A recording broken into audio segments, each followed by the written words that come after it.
quickly drew his sword. "How dare you? Say it out loud again." Enid flinched. The messenger swung his sword. Enid was shocked. He immediately rummaged through his pocket for some potions.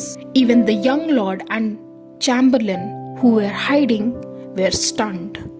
The messenger put the blade on Glunn's neck, but Glunn was unfazed. "Enid, stay put. I'll handle this," he said calmly. Enid stopped his action of taking out any potion. He trusted Glunn. Glunn looked at the messenger. "Now, let's get back to where we left off." He tilted his head slightly. "I read the king's message myself, but it did not include anything about having to submit a progress report.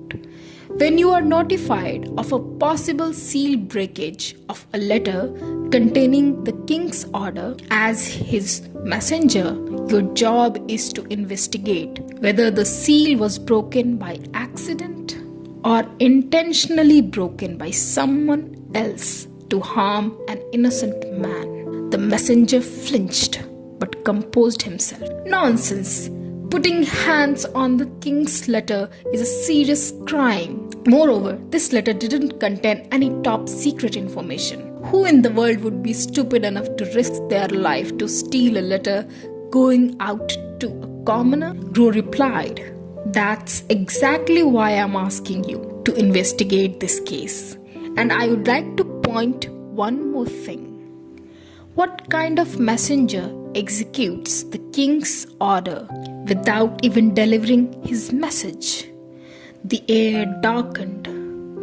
"Judging by your attitude, I can't help thinking that your actions are based on a hard assumption that Enid does not have the report ready in his hands. Am I wrong?" Now the messenger was sweating. "I have my sword pointed at his neck, yet he is so calm and confident. There is no way he is a commoner." He removed the sword from Glunn's neck. "I will deliver the king's order, but before I do, I would like to know who I am speaking with. I am Viscount Rooker from the House Ordu. Reveal your identity." The air grew even chillier. Gro said icily, "Rude. I'll not reveal who I am. Read the king's message now." Gro activated the dragon's power to intimidate him. The messenger felt as if he was suffocating. A chill ran down his spine. "Yes, sir." He took out the document. His mind conflicted. "This feels awkward. I am not sure if it's his attitude that intimidates me, but it feels like something will go terribly wrong if I don't listen to him." He read the letter aloud. "Here is the king's message.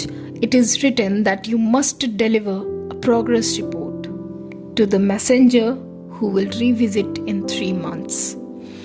Gro crossed his arms and listened all of it, then asked Enid, "Have you ever gotten a letter like that?" Enid replied, "No, never. The only letter I got from the king is the parchment paper I showed you before." Gro told him to bring it. After a moment, Gro got the letter and read it.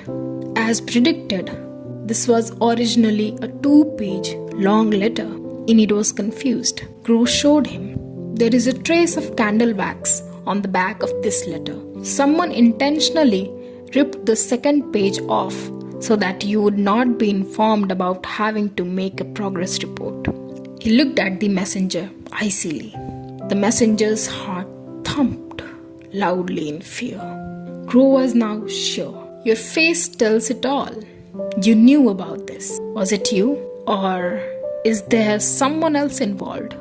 The messenger flinched. That is..." Gro released his dragon tongue power. "Enid would be arrested for failing to fulfill the king's order if you were to report him for not submitting the progress report. Speak. Who is behind you?" The messenger felt suffocated to the point of fainting. The pressure was too much to bear. "No, I can never speak his name. But what is this horrible feeling? It feels like bugs are crawling inside my body. And the only way to be freed from this is by saying his name. He gritted his lips and teeth. Blood came out of his mouth, but he didn't say the name. Drew looked at the trembling messenger. He resisted my dragon tongue. He's tougher than I thought. Is it loyalty that's making him so strong? No. Whoever is responsible has something on him. But whether he speaks or not, I can suspect who is behind all this. Grow asked bluntly, Varabas, is he the one behind all this? Enid was surprised and confused, but the messenger was so shocked that his eyes went wide. How did he find out? He also called Lord Varabas without properly addressing him. Could he also be royal blood in hiding, like Lord Varabas? Grow didn't wait for the messenger's reply. He asked Enid, how long will it take to write a report? Enid looked at shocked messenger. Maybe a few hours, Grow stated. He said it will be done in few hours. Are you willing to wait? The messenger had no choice. Grow continued, I'll make it easy for you. If you bring back Enid's report, you will end up disobeying Varabas's order. However, if you don't bring back Enid's report, you will be charged with manipulating the king's order. The messenger stood frozen. I'll tell you one thing. Varabas will not be there to save you when that happens. If this becomes trouble, he will frame you for the whole thing. As the messenger listened, his blood grew colder and colder. But if you bring back the report, I will keep this between us. The messenger was stunned, but having no choice, he bowed down. In that case, I will wait for the report to be finished. I will wait as long as it takes. I ask of you, please, that this be kept a secret. Seeing how the messenger's attitude had turned 180 degrees, both the chamberlain and the boy were shocked. But Grow had another plan. That will all depend on how you act from now on. Oh, I have got an idea. Why don't you clean this house while report is being written? The messenger was shocked. What? Clean this house? Grow smirked. Why? You don't want to? Having no choice, the messenger agreed while inwardly crying at his fate.